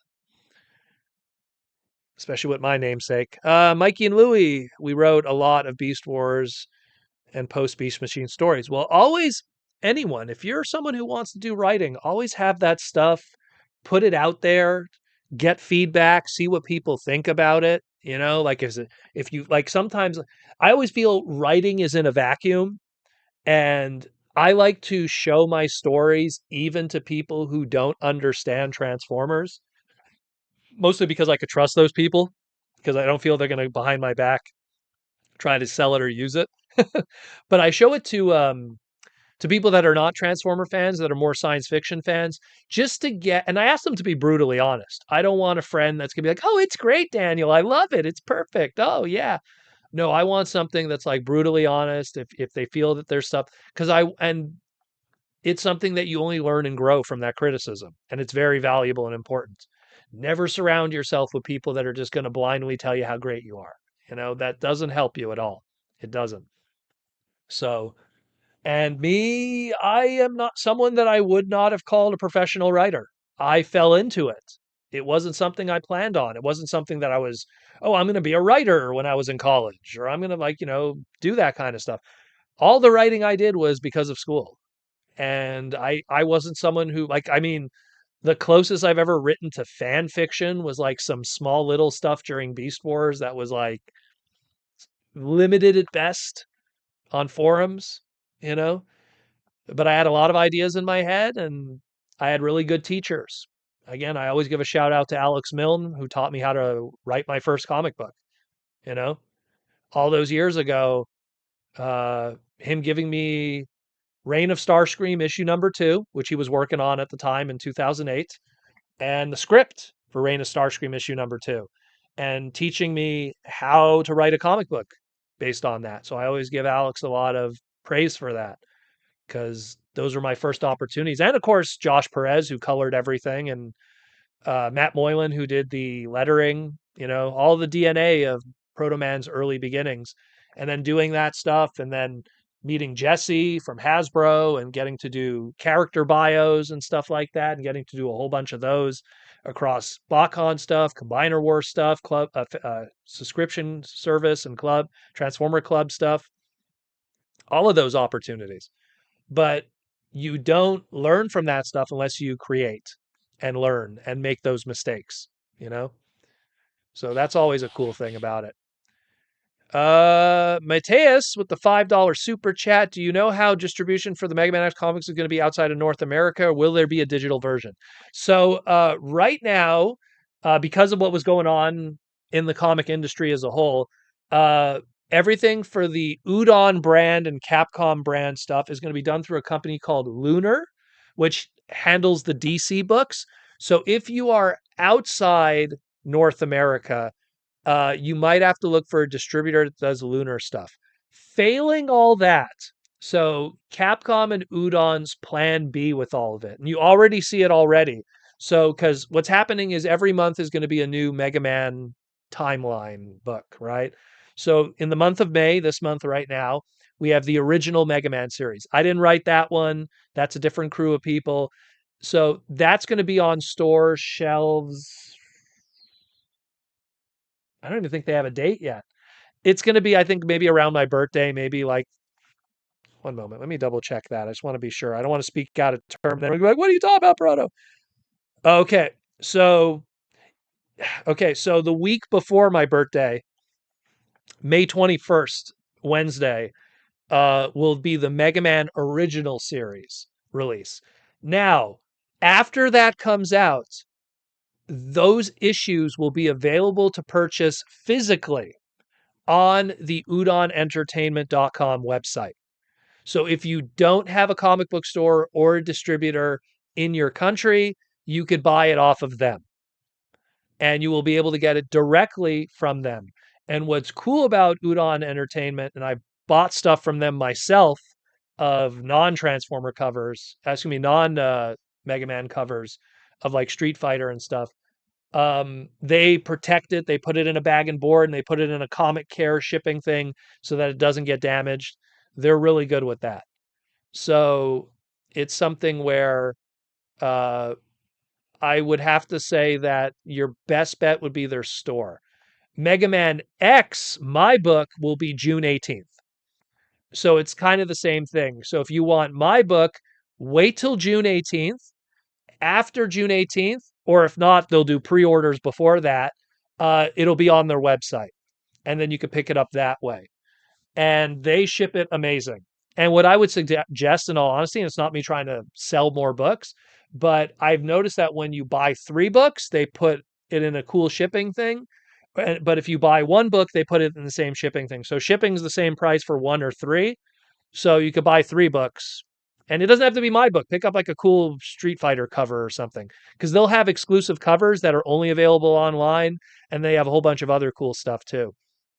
Now, as it goes for digital versions, they are much more hesitant with that.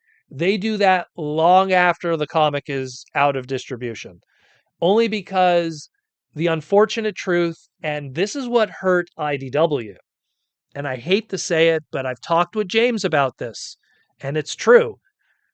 It sucks when you have a book that has so much buzz about it, but then those same group of people who love that book are just downloading it illegally and then spreading it easily. And the problem is IDW did it to themselves. They put out digital copies of their book through cosmetology. What is it called? Cosmetology, whatever it is. I don't like it when the digital version is out the same day, only because you know that there's one guy that's going to download it and then he's going to put it all over. He's going to put it on a private server and then share it across 50 people on Tumblr. True story. And then the book sells terrible. James Roberts himself said all those times he was signing autographs at multiple TF cons, it was so rare that someone actually brought a comic book to him to sign. Isn't that crazy? You want to know why? Because they were all just reading PDF files that were shared on Tumblr. Wow, way to support James. Way to support James.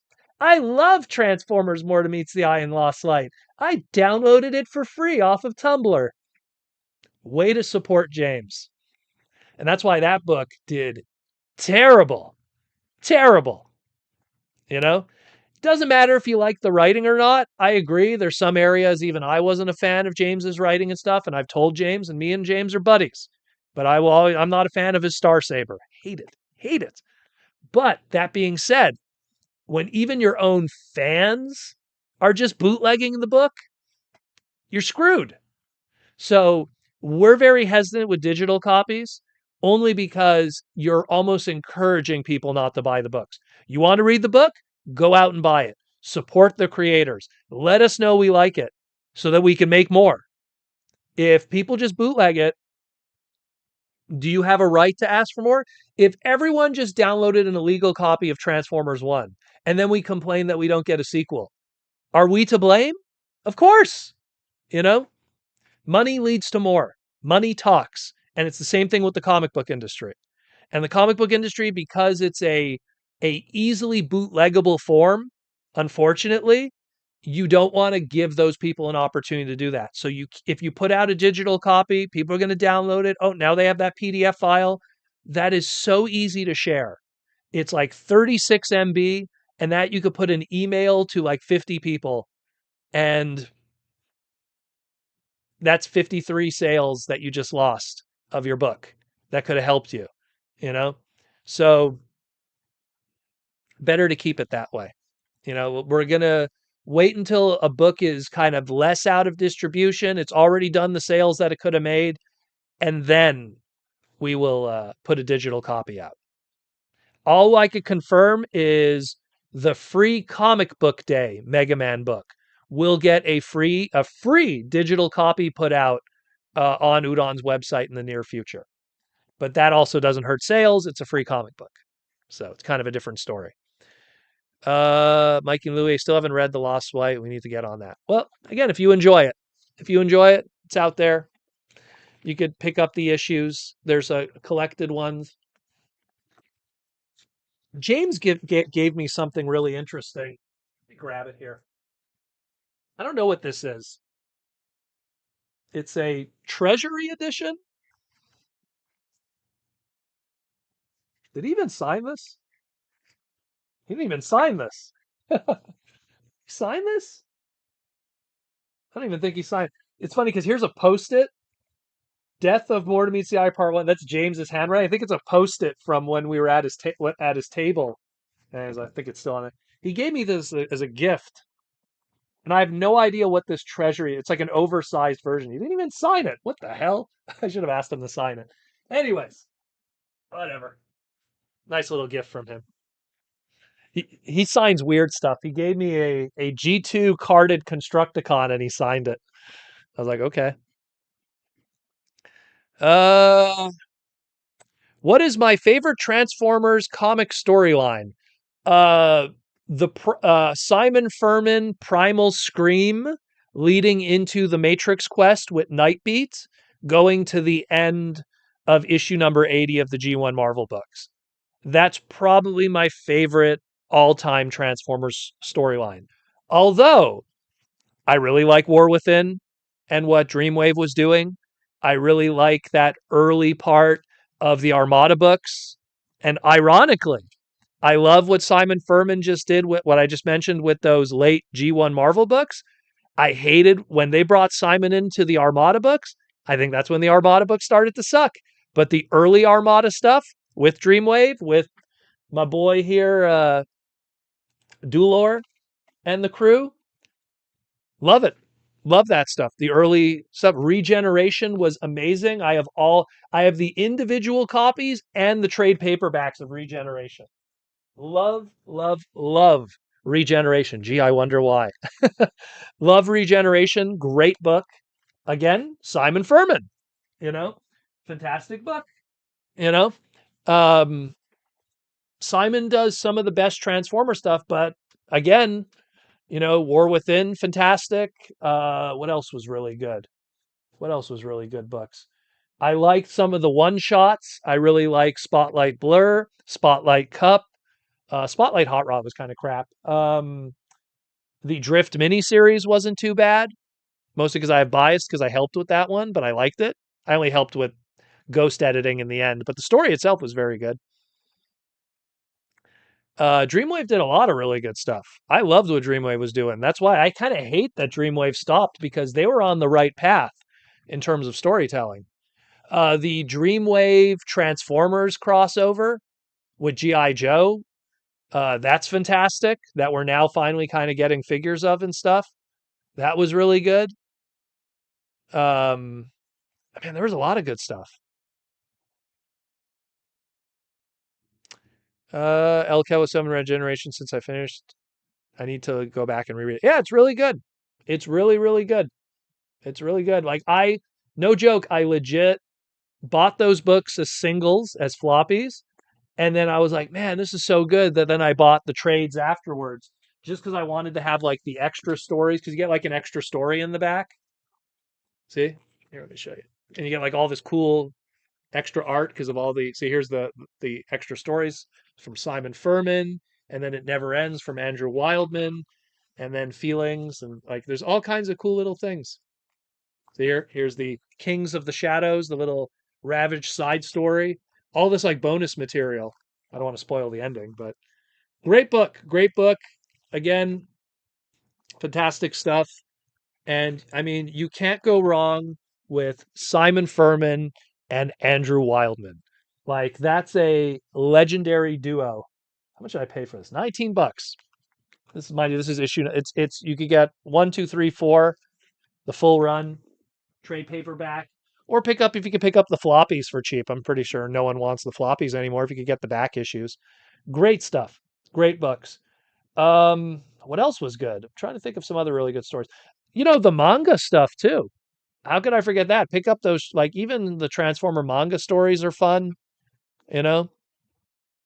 A lot of good stuff. But if I had to pick, like if I had to pick a good run, that issue, what is it? Issue 61 to issue 80. Simon Furman Marvel run. Love it. Love it. Sarah Stone's Windblade miniseries was pretty good too. Sarah Stone, it's such a shame that she stopped doing Transformer stuff because she was really cooking. She was doing real good. She was doing really good. And then she just kind of fell off the planet. Uh James Hobson, when was the last time we got an original first time character in Transformers? You mean like in a brand new character? We get them all the time. I mean, think about it. Cyberverse had Wild Wheel recently. And then if you look at something like even Transformers Earthspark, all those Terrans, those are all new characters. Is that what you're referring to? There's always new characters every series in some shape or form. Yeah, you get some rehashes of old classics, but you always get new characters. Uh, El Kevo, Furman, and Wildman are pretty good podcasts last night. Cool to hear them chat about the past. Oh, they're amazing. They're amazing, those two. They're amazing. Like Andrew Wildman, he was at a TFCon, and I got him to recreate the famous cover of like Optimus submitting his Autobot emblem and surrendering to Scorponok. I got him to recreate that in pencil. And I was like, I don't care what it costs. You tell me and just draw. And he drew it and it's amazing. Amazing. Amazing. Dude is super talented. Um Airy Nuts $2 super chat. He-Man context above this. SC Beast Wars Spitor when? Oh, we're gonna get Spitor at some point because we have that Naruto mold there. We got that little Naruto frog there. We'll get Spitor at some point.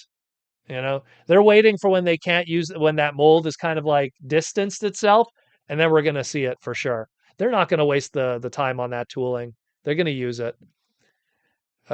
T-Formers 2002, Wild King is all new stuff. Yeah, of course. All those characters. Light Long, even though he's technically an homage to Long Rack from Beast Wars Neo, is a new character. Uh, the store says author is Mega X is Arsenal. What? What are you talking about, Joseph?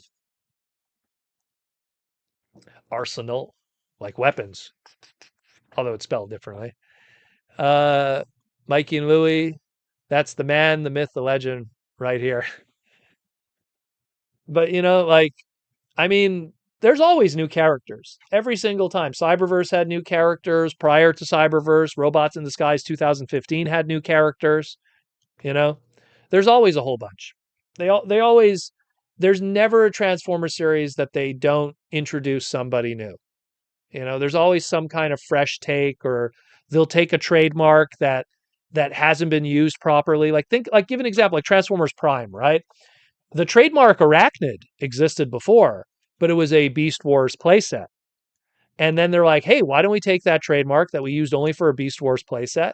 And why do we make that like kind of like a different take of Black Arachnia, a fleshed out different character, you know? So that's kind of one way to look at it. Mikey Louie, what is your guess on the story for Transformers movie 2? I don't want to say it only because in case I could get an opportunity to write something. Because I have movie 2 and 3 over here already. And that's something that opportunities present themselves.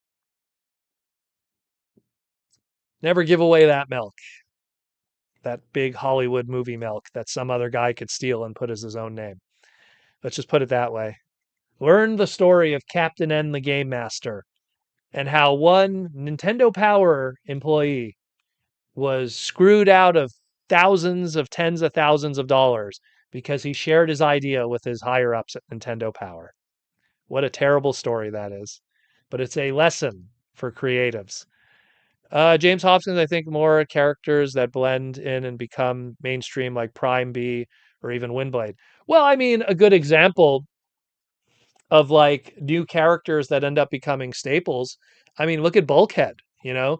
Here's a trademark that came out of Transformers Energon, and that was a silly one because that was like, hey, the character of Sprang, who's this green helicopter, which was literally the Japanese name of Springer. Here's Sprang and Superlink. What are we going to call him in America? Well, let's not call him Springer. Let's call him Bulkhead. Trademarked. Okay, so that's a trademark we have now. Oh crap, our trademark is expiring on Bulkhead. We got to put it somewhere. And then they put it on this animated character. And that explodes. And then this animated character explodes. And then next thing you know, we see him in Transformers Prime. We see a spin off version of him in that of Hound in the movie verse. So, you know, Bulkhead is a great example of that, where here's this character kind of spun off. Another great example is someone like Armada Red Alert. Think about what Red Alert was for many years in the Transformer fandom consciousness up to that point. You know, Lamborghini, you know, has all this anxiety, best friends with Inferno. And then you have Red Alert from Armada. Here's this police Robocop kind of looking character. And that became kind of what we associated with Red Alert for like 10 years until really like the classics line came out and reminded us, oh, you know, there's another Red Alert, right? So that's one way to look at it. There's a lot of other examples. That's just two I could think of. What type of energon is for dinner tonight? The wife is finally making okonomiyaki after all these many months of not doing that. So we're gonna have okonomiyaki tomorrow. Today we just had whatever. I actually had like breakfast, and then I for breakfast for supper, as I like to call it. We just kind of like made like an omelet scramble and put some broccoli with that. Just have some protein and everything. Yeah, there's tons of examples. T-formers. Yeah, Bulkhead, Lugnut. Lugnut's another one. Date like Lugnut, trademark that technically was from Transformers Cybertron, orange motorcycle named Lugnuts. And then it became Lugnut. And then we get newer versions of that. Then we had, of course, Clobber, which is like the Lugnut spin-off from Cyberverse. Lockdown's another great example. That's another one that's like trademarks across different places. Barricade, Micromaster, then was a combiner limb in Energon, and then finally settled on the police car character. Hotshot, originally a spy changer, that and literally that one's a whole can of worms. Spy changer, that was originally they wanted to call it Hot Rod because it had the flame on the chest, but they didn't have Hot Rod at the time, so they called it Hot Shot, you know. Sentinel Prime's a little more of a tougher one because it's like that's a name that's always been around, but it always just kind of is a more of an evolving version. Strong Arm's another good one. Originally an Omnibot, became what we know now. There's a lot of different evolutions of it. Different kinds of blackouts. Blackout again, Micromaster, then became a limb through Energon, ultimately became a movie character that we now associate with the name Blackout, you know? So it's a whole thing. It's a whole thing, you know? I could go on that one. On and on and on, you know? On and on. Oh, and we're at the 2 hour mark. I didn't even realize it, you know? So it's like it's something where we are done. Override, Triggerbot, G1 Triggerbot later turned into the westernized name of Nitro Convoy, which I'll still stick with Nitro Convoy. Because I just like the Nitro Convoy depiction better. But yeah, that's it more or less for tonight, guys. We were at the 2 hour mark. Didn't realize it flew really quickly today. Thank you for all the super chats, everyone that supported the podcast tonight.